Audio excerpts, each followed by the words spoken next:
Ce matin-là, Adèle s'est réveillée plus tôt que d'habitude et s'est rendue à la salle de bain en se réjouissant des premiers rayons du soleil. Bien que la femme ait un jour de congé aujourd'hui, elle n'a même pas pensé à se reposer et a décidé de faire quelques courses. Adèle est d'abord allée chez le coiffeur, puis elle a prévu de faire quelques courses. Adèle adorait les dimanches, car c'était le seul jour de la semaine où elle pouvait faire une pause dans son travail et se détendre un peu. Et la femme devait travailler beaucoup, car il y a 3 mois, on a diagnostiqué chez son père une maladie héréditaire qui nécessitait un traitement très coûteux. Adèle aimait beaucoup son père et prenait grand soin de lui. Après avoir bu une tasse de café, la femme s'est rapidement préparée et est sortie. Malgré le beau temps, il faisait encore assez froid. Adèle s'est donc enveloppée dans sa vieille veste et s'est précipitée vers l'arrêt de bus le plus proche. Comme c'était le printemps et que l'air ne s'était toujours pas réchauffé après le long hiver, les joues de la femme se sont instantanément teintées d'écarlate. Heureusement, elle n'a pas eu à attendre longtemps et quelques minutes plus tard, Adèle avait déjà pris un siège côté fenêtre dans le bus. Il était presque midi mais il faisait encore froid dehors. Décidant de se réchauffer, Adèle s'est rendue au café le plus proche pour prendre une tasse de thé ou de café. À sa grande surprise, le café s'est avéré être extrêmement bondé. La femme a regardé autour d'elle, et voyant une table libre dans le coin, elle est allée s'asseoir. Le café est chaleureux et accueillant, ce qui améliore sensiblement l'humeur d'Adèle. Elle boit une gorgée de la boisson chaude et sourit, heureuse de pouvoir enfin rayer certaines choses de sa liste de choses à faire. Il s'agit d'un homme d'une vingtaine d'années, vêtu d'un jean à la veste effilochée, avec des pièces aux genoux et des baskets abîmées, attachées avec de la ficelle pour éviter qu'elles ne tombent en morceaux. L'expression du visage de l'administrateur montre clairement que le sans-abri n'est pas le bienvenu dans cet établissement. Tant en compagnie du sans-abri, il était évident que l'homme avait très froid et que, comme la plupart des clients, il voulait s'offrir une tasse de café chaud. Les autres clients regardent Adèle avec une désapprobation évidente, comme si elle avait fait quelque chose de très mal pendant ce temps. L'homme se dirige vers l'agrafe d'Adèle, se faufile entre les clients et s'assied sur une chaise avec un soulagement évident. « Merci madame, vous m'avez vraiment aidé, je commençais à être désespéré, dit le sans-abri avec émotion. Ne vous inquiétez pas, je n'ai rien fait de spécial, je m'appelle Adèle au fait. Répondit la femme avec un sourire. Le visage de l'homme s'illumina instantanément, comme si les mots d'Adèle avaient changé sa vie, pour le mieux d'une certaine façon. Je m'appelle Victor bien que. Je ne suis pas sûr que ce soit vraiment le cas, dit l'homme avec embarras. La surprise d'Adèle ne connut pas de limite. Comment pouvez-vous ne pas savoir votre propre nom? Il y a 1 an, je me suis réveillée dans un fossé au bord de la route, avec une blessure à la tête. D'autres sans-abri m'ont aidé, ils m'ont même donné un nom, mais je ne me souviens de rien de mon ancienne vie, murmura le sans-abri qui avait du mal à retenir ses larmes. Adèle secoua tristement la tête en réponse, elle ne pouvait s'empêcher d'avoir de la peine pour cet homme. Victor, qui se trouvait dans une situation aussi difficile, n'a pas voulu approfondir le sujet qui le mettait mal à l'aise. Il a signé tristement et a fouillé dans sa poche pour trouver de la monnaie afin de se procurer une tasse de café. Mais Adèle lui a pris la main et a secoué la tête. Pas besoin, c'est moi qui offre. Bientôt, la serveuse a apporté le café à Victor et il s'est visiblement détendu.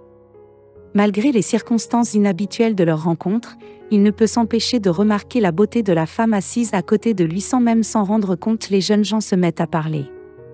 Et ressentent une sympathie mutuelle à peine perceptible l'un envers l'autre. Au lieu de quelques minutes, Adèle et Victor passent 1 heure à parler. Et sans la serveuse qui apporte l'addition, ils seraient restés assis là jusqu'au soir. Voyant que la femme avait l'intention de tout payer elle-même, Victor s'est écarté et a demandé à la serveuse un stylo ou un crayon. Prenant le stylo, Victor a rapidement écrit quelque chose sur une serviette, qu'il a pliée plusieurs fois, après quoi il l'a remise à Adèle. Prenez-la, mais ne la lisez qu'après mon départ s'il vous plaît, le sans-abri a dit à peine, réussissant à contenir ses émotions. Adèle a voulu arrêter l'homme mais il était déjà à la sortie. Ce n'est que lorsque Victor a passé la porte que la femme a déplié la serviette avec son message écrit d'une écriture soignée. Après avoir lu le texte, Adèle a couvert son visage avec ses mains et n'a pas pu retenir ses larmes. Le message de Victor disait « Merci d'avoir été gentil avec moi, une tasse de café et un peu de gentillesse ont fait un vrai miracle aujourd'hui, ton attitude m'a sauvé de la mort après tout, si tu n'avais pas été là. Je me serais suicidé aujourd'hui, merci pour tout s'il vous plaît soyez heureux votre sincère Victor. Essuyant ses yeux avec le mouchoir. Adèle a mis la serviette dans sa poche et a quitté le café, bien sûr Victor n'était plus là. Après avoir vérifié dans la rue, Adèle est rentrée chez elle. La femme ne pouvait s'empêcher de penser à Victor et à la cruauté de la vie pour lui. Pourquoi est-il parti et ne m'a-t-il pas attendu dehors? Et pourquoi ne l'ai-je pas arrêté? Adèle s'est reprochée en tournant dans la rue. Adèle s'est reprochée en tournant dans la rue, elle a vu un petit chiot qui gémissait près des poubelles. Le pauvre avait très faim et tremblait de froid. Le chiot regardait la femme avec ses yeux tristes et tout en elle tremblait de pitié. Pour la créature sans abri, Adèle s'est penchée vers le chiot et l'a pris dans ses bras. Comment as-tu atterri ici, pauvre chose? La femme a demandé en tenant le chiot bien sûr. Si le chiot avait pu lui répondre, il l'aurait certainement fait entre-temps.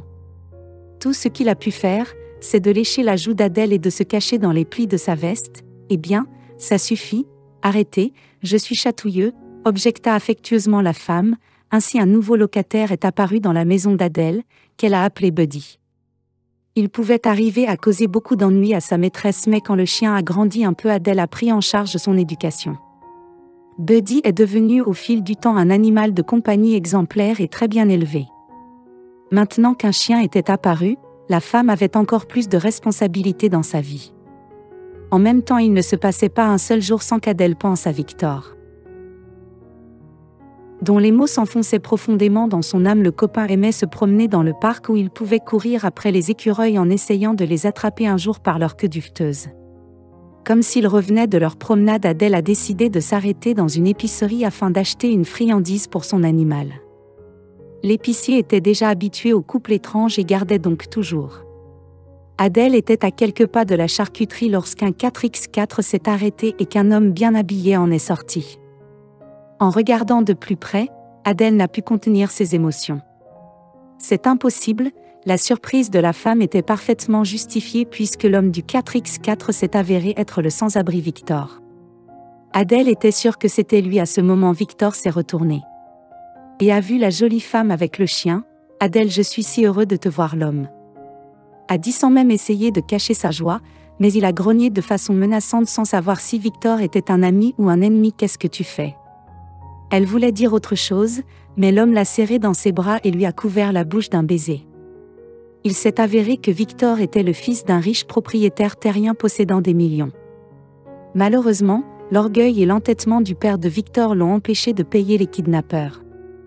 Ainsi, en raison des convictions de l'homme d'affaires, les kidnappeurs n'ont rien trouvé de mieux que de réduire l'homme en bouillie et de le jeter dans un fossé au bord de la route.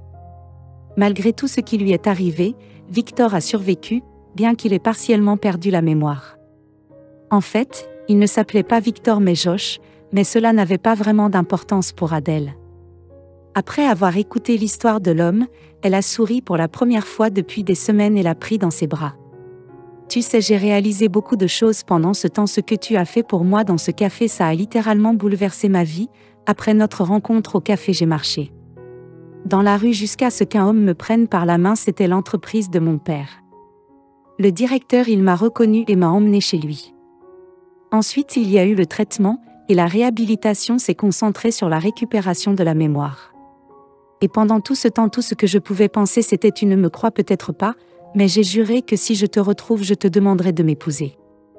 Alors, qu'est-ce que tu en dis? Josh a demandé, ayant du mal à retenir ses larmes.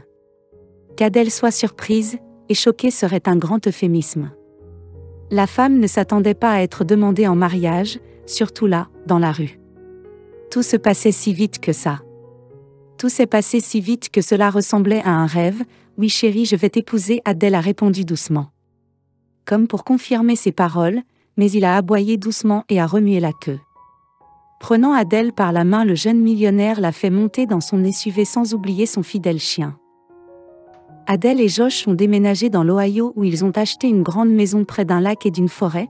Le jeune homme d'affaires a également acheté 2 fermes délabrées qui, après une reconstruction majeure et des investissements solides, ont été transformées en une entreprise agricole prospère pour l'homme, et bientôt ces terres agricoles ont commencé à donner à la jeune famille un revenu tangible qui leur a permis d'acheter une maison à proximité pour le père d'Adèle et de payer son traitement et sa réadaptation. Les jeunes gens ont célébré un mariage magnifique. Un an plus tard, Adèle a donné naissance à un charmant bébé qui a immédiatement rempli leur nouvelle maison de joie et de rire.